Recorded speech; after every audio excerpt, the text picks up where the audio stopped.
Now we are discussing the LRC. LRC stands for longitudinal redundancy check. LRC is having another name which is the horizontal redundancy check. Now this is the mechanism of error detection. Means whenever a sender is sending the data to the receiver, in sending sometimes some bits got changed. Now those bits should be identified, means detected. So these bits are detected by the LRC mechanism, which is also called longitudinal redundancy check. So first of all, in the LRC, here the data is divided into the blocks. So if we see the diagram, then we can see that this is the whole data. Now this is the complete data, and this complete data is divided into the small blocks. So we can see that these are the small blocks which are available: block 1, 2, 3 and 4. So this is the data divided into the blocks. Now afterward, these blocks, their parity is calculated on the column wise. So we can say that parity of each column is calculated. So here if we see that this is the first block, this block is going here, that means we have taken this block at this position. Then afterward the next block that we have taken at this position. Then further the next block that is taken at this position. Then the last block that is taken at this position. So these are the different data blocks which are taken one after the another. Well, LRC is used where data can be divided. Just like if we are sending our data in terms of table where the rows and columns are there, then we can divide it into the different rows. So this way the LRC work. Now the data is taken one after the another. Afterward, the LRC is calculated based upon the parity checking. So first of all, we are observing the first column. So this is the first column that we are observing, and we know that in the first column we are having the 1, 0, 1, 1.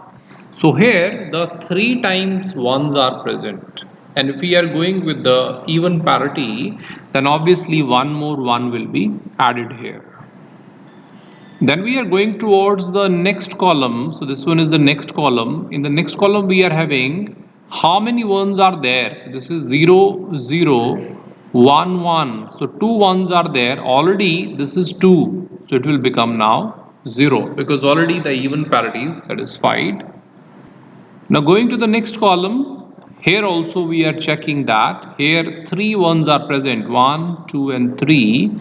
So this is the odd, so one more 1 is added here. Then talking about the next column we are studying, here how many ones are there, 1 and 2. Already 2 parity is satisfied, so 0 parity is added because 2 is the even number. Then going to the next column, here we are checking the number of ones, so 1, 2 and 3. So 3 number of 1, that means 1 more is added. Now going to the next column, here also we are checking number of ones, so 1 and 2. 2 ones are present, that means 0 should be added. Already it is an even number. Then the next column we are observing, here the number of 1 is only 1, that means odd, so 1 is added. Now we are going to the next column. Here we are checking the number of ones, so 1, 2, 3, 4. So it is already a even number, so 0 is added here. That means we have calculated the LRC, which is the longitudinal redundancy check based upon the even parity. So this one is the LRC that we have calculated for all the blocks which we are having. Now this whole parity bits are added after the blocks. So if we talk about the original data, then we can see that this one is the original data. So that original data we have taken here, which was in terms of the different blocks.